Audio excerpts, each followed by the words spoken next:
আসসালামু আলাইকুম। আশা করি সবাই ভালো আছেন। জীবনে কিছু কিছু সময় আল্লাহ আপনার অনেক সময় অনেক ধরনের পরীক্ষা নেন, অনেক সময় অনেক ধরনের বিপদে ফেলেন। অনেক সময় আমরা হতাশ হয়ে যাই যে আল্লাহ আমাদের জন্য ভালো কিছু রাখেন নাই।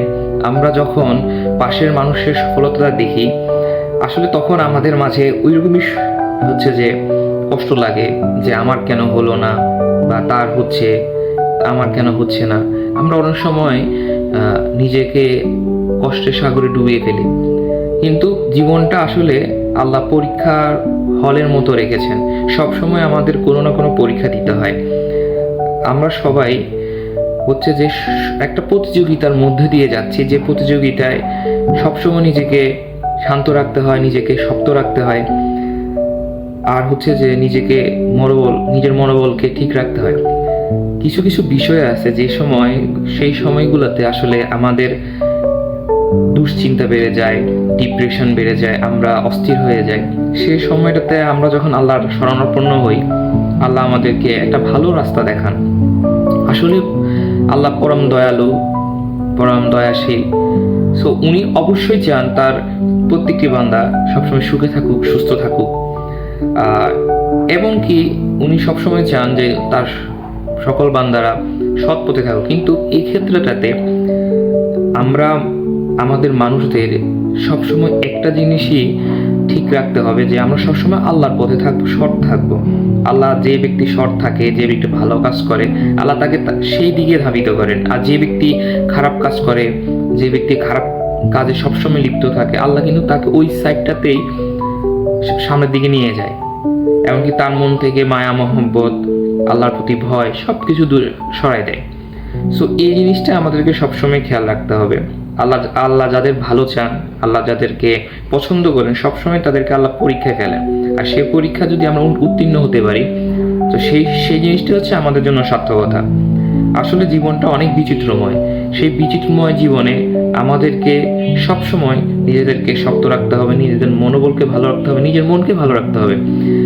আপনি যদি পরিবারের বড় ছেলে হয়ে থাকেন, বা আপনি যদি পরিবারের এমন কেউ যার উপরে আপনার পরিবার সম্পূর্ণ নির্ভরশীল, বা ভবিষ্যতে আপনার উপর নির্ভরশীল আসবে, কারণ পৃথিবীতে কেউ কখনো সবসময় বেঁচে থাকে না, সবাইকে অবশ্যই একদিন আল্লাহর কাছে যেতে হবে। তো সেই সময়টাতে অবশ্যই আল্লাহকে স্মরণ করবেন, এবং কি নিজের মনকে শক্ত রাখবেন।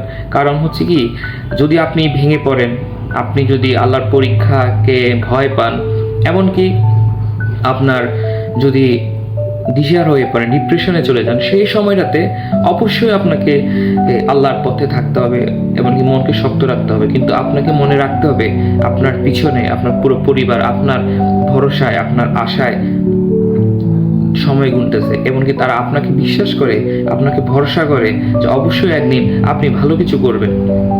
সো জীবনে অনেক ধরনের ঝড় ঝাপটা আসবে, অনেক বিপদ আসবে, এমনকি একটা বিপদের পরে আরেকটা বিপদ আসবে, একটা সমস্যার পরে একটা সমস্যা হবে। তখন আমাদেরকে হতাশ হওয়া যাবে না, তখন আমাদেরকে সেই সমস্যাটা সমাধান করতে হবে, এবং হচ্ছে আল্লাহর কাছে দোয়া করতে হবে। হয়তোবা আপনাকে সবসময় মনে রাখতে হবে যে হয়তো ছোট্ট একটা বিপদ দিয়ে আল্লাহ হয়তোবা আপনার জীবন থেকে বড় কোনো বিপদ নিয়ে গেছে, যে বিপদটা আপনি কখনো সহ্য করতে পারতেন না।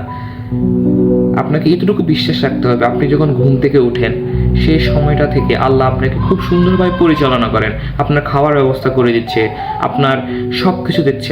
আপনি বাইরে যাওয়ার পরে আপনাকে আল্লাহ নিরাপত্তা দিচ্ছে, আপনার কথা চিন্তা করতেছে। সো এই জিনিসগুলো যদি আপনি খেয়াল রাখেন, আমি মনে করি অবশ্যই আপনি জীবনে ভালো কিছু করতে পারবেন আপনার পরিবারের জন্য, আপনার জন্য। কারণ পৃথিবীতে সবচেয়ে বড় আপন হচ্ছে আপনার পরিবার, আর আপনার পরিবার কখনোই আপনাকে ছেড়ে যাবে না।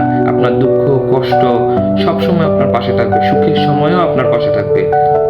জীবনটাকে সুন্দরভাবে গড়ে তোলাই আমাদের জন্য সবচেয়ে বেশি উত্তম। আসসালামু আলাইকুম।